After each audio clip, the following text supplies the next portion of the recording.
안녕하세요. 배신의 장미입니다. 오늘의 사연 시작하겠습니다. 남자친구와는 순전히 택배로 인해 만나게 되었습니다. 제 남자친구는 택배회사 직원이었어요. 항상 저희 회사에 택배를 가져다 주는 사람이었는데, 만날 때마다 환하게 인사를 해주는 그의 모습이 항상 호감이긴 했었습니다. 여자들만 있는 사무실이라 가끔 남자친구가 택배를 건네주러 들어왔을 때 무거운 물건을 옮기고 있을 땐 도와주기도 했었고, 그리고 무엇보다 너무 성실한 사람이었습니다. 아마 다들 친절하시겠지만 남자친구는 더 그랬던 것이, 만일 택배가 늦어지면 이런 이유로 늦어진다는 문자를 보내왔었고, 그리고 사무실이다 보니 주말엔 사람이 없는 경우가 대부분이잖아요. 토요일에도 근무를 했었던 남자친구는 토요일에 배달이 되는 택배가 있으면 조심스럽게 문자를 보내오곤 했죠. 오늘 안 계시면 월요일에 가져다 드릴까요? 분실의 위험이 있을까 염려가 돼서요. 라는 문자 말이죠. 아마 남자친구도 제게 호감이 있었던 것이 분명했습니다.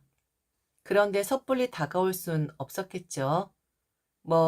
직업의 차이라던가 이런 거를 이야기하는 것이 아니라 그와 저는 일적으로 만나는 사이임에 분명하니까요. 그는 택배업을 하고 있는 사람으로서 저는 그의 고객인 거잖아요. 고객에게 개인적으로 과하게 친한 척을 하다가 문제가 생길 수도 있는 것이고, 그리고 솔직하게 말씀드리겠습니다. 네, 직업의 차이 맞습니다. 저는 지금 회사 하나를 운영하고 있습니다.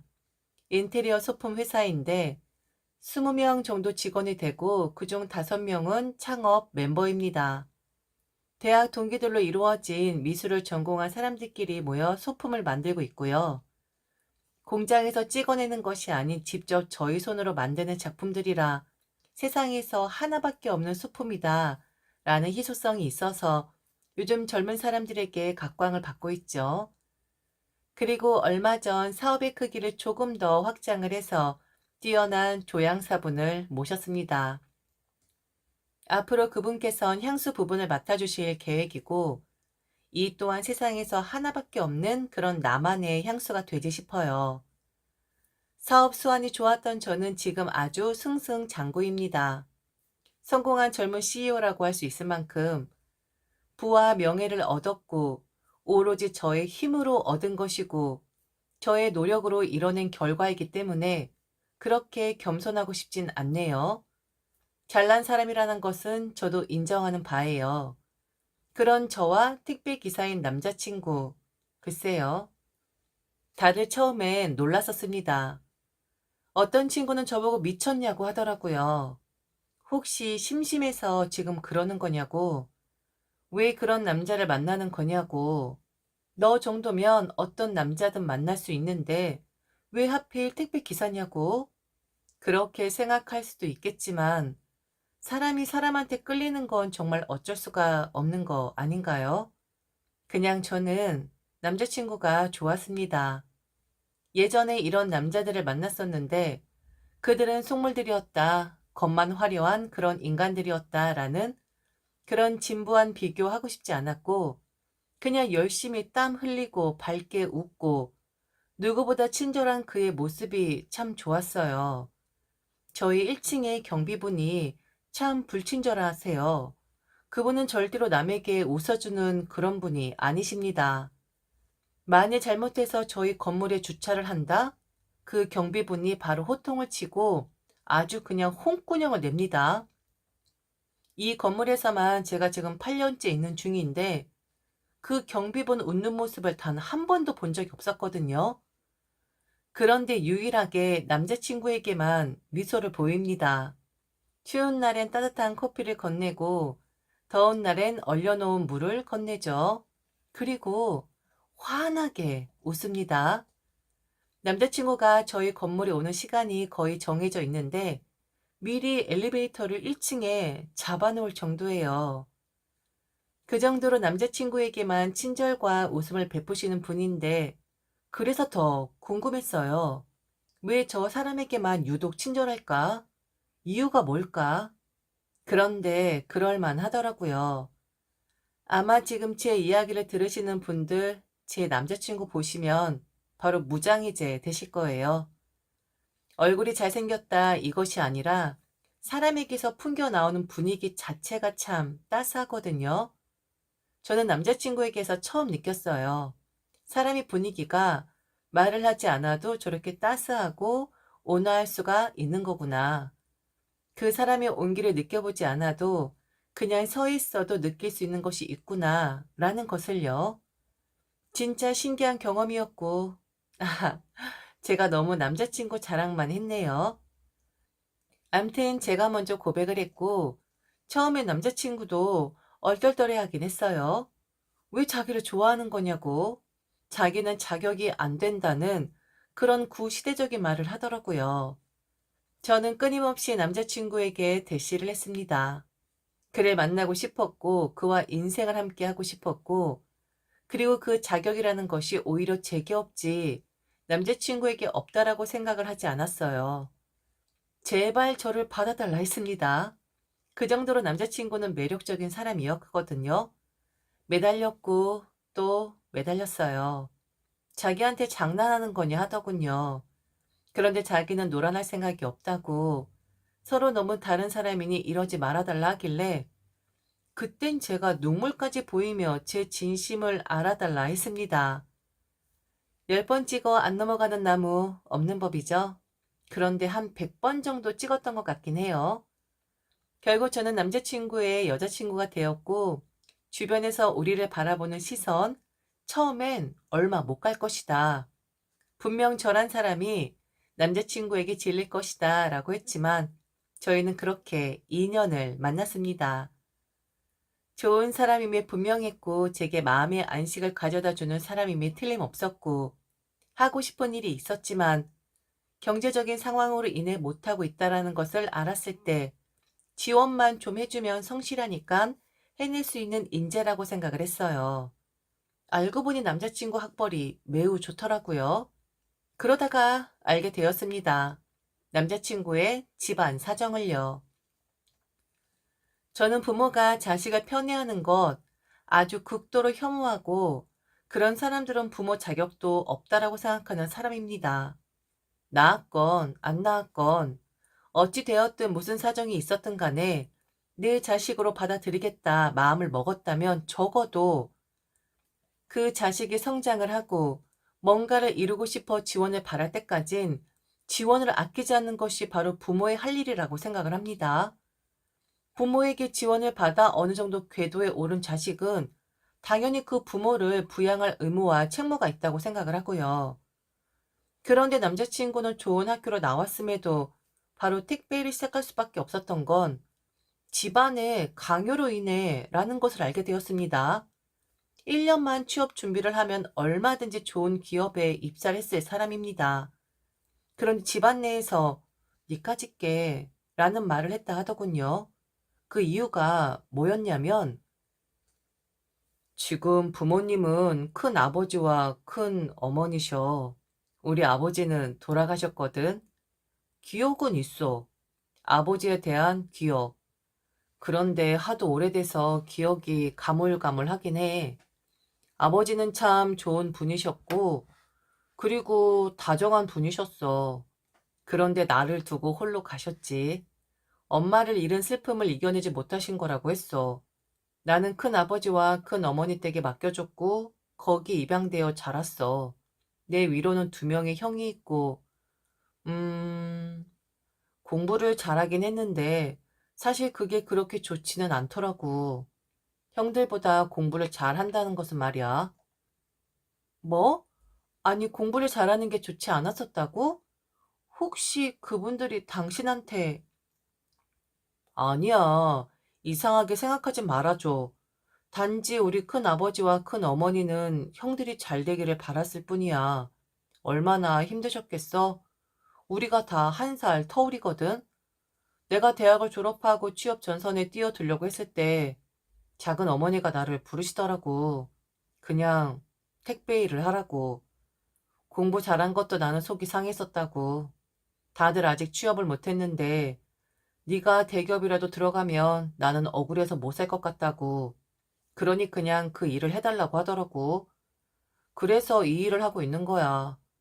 그래도 나를 키워주시고 먹여주시고 돌봐주신 분이잖아.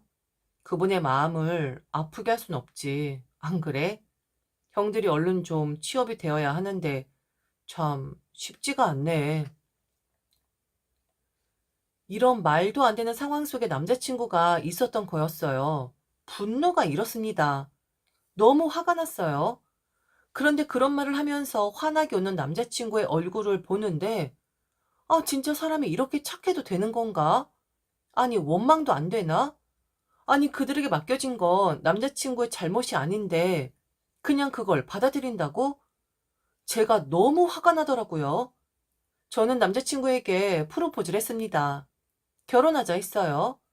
결혼하고 네가 하고 싶은 걸 하라고 했어요. 망설이더라고요. 아마 결혼을 한다 하면 부담스러워할 것이라고, 그리고 허락을 해주지 않을 가능성이 농후하다며, 그리고 큰아버지, 큰어머니 만나면 제가 상처받을 수도 있다고. 그러니 결혼은 다른 형들이 하면 그때 자기를 향한 제 마음이 그때도 동일하면 하자라는 겁니다. 아, 이대로 물러설 순 없었어요. 저는 정신 차리라고 했습니다. 지금 너는 이용을 당하고 있는 거라고. 기본적으로 그분들이 좋은 마음을 가진 사람들이 아니라고. 그분들은 너한테 악한 마음을 갖고 있는 거라고. 제발 내 말을 들으라고 했습니다. 왜 허락을 받아야 하는 건데? 자기가 어린애야? 그냥 결혼하고 싶으면 하면 되는 거지. 무슨 허락 이야기를 하고 있어? 자기가 이렇게 착하게 구니까 그들이 더 그러는 거 아니야. 인사는 드릴게. 그래도 자기가 허락을 받는 신용이라도 하고 싶다면 내가 인사는 드리겠다고. 정식으로. 대신 나는 상처받지 않아. 그냥 형식상 인사드리는 거지. 우리가 결혼하는 데는 전혀 지장 없는 문제라고. 알아? 결국 저는 남자친구의 집에 인사를 갔어요. 그리고 그날 저는 그들에게 통보 아닌 통보를 하게 됩니다. 아주 볼만하더라고요. 분위기 뭐 이런 건 설명하고 싶지도 않아요. 인사를 온다라고 했는데도 아무것도 준비하지 않은 사람들, 뭐 어쩌라고 하는 그런 분위기. 그래도 자기들이 키운 사람이 결혼을 한다고 여자를 소개하는 자리인데 추리닝 바람은 좀 너무한 거 아닐까요? 결혼을 시키고 싶지 않다라는 느낌을 옷으로, 표정으로, 집안 분위기로 마음껏 분출을 하더라고요. 식사 따위도 없었습니다. 애초에 기대도 안 했지만서도요. 남자친구가 미안해하는 것이 느껴졌었는데 그게 느껴지면 느껴질수록 얼른 이 사람을 이 집안에서 빼와야겠구나라는 생각만 들더라고요. 그래도 차 한 잔 정도는 주시더군요. 아주 감사하게 말이죠. 앉혀놓고 바로 물어본 건 살만한 사람이다 라는 말을 들었다는 것이었고 남자친구가 결혼을 해도 집안 내에선 한 푼 지원을 해줄 수 없다라는 말이었습니다. 인사 온다고 했는데 그날이 오늘인지 깜빡했네요. 그래서 옷차림이 이런데 뭐 그래도 식구 될 사람인데 굳이 예의 차릴 필요는 없잖아요. 살만한 사람이라 들었어요. 이 못난 놈이 아마 돈 한 푼 모아놓은 것이 없을 거예요. 그리고 애가 착한 건 좋은데 너무 우유부단해. 그래도 괜찮겠어요? 네, 저만 너무 격식을 따진 것 같네요. 아, 그리고 이 사람도 식구들 사람이기 때문에 더 예의를 차려야 하는 거라 생각해서 좀 차려입었는데 너무 과한 건 아닐까 싶네요. 살만합니다. 그리고 제게는 너무 잘난 놈이라서요. 아무것도 필요 없습니다. 저한테 다 준비가 되어 있으니까요. 허, 뭐요? 아니, 나는 얘가 과장하는 거다 싶었었는데 아닌가 보네. 어디 회사 다니는데요? 어딘데요? 저는 지갑에서 명함을 한 장 꺼내서 큰아버지와 큰어머니에게 드렸습니다. 두 명의 형 중 한 명만 있었는데 아마도 가장 큰 형이지 싶었어요. 그 사람도 제 명함을 보더니 흠칫 놀랐고 그리고 큰어머니라는 분의 귀에 속삭이는 듯 하더라고요. 눈치를 보니 저희 회사를 아는 것 같았습니다. 저희 회사, 그 정도거든요.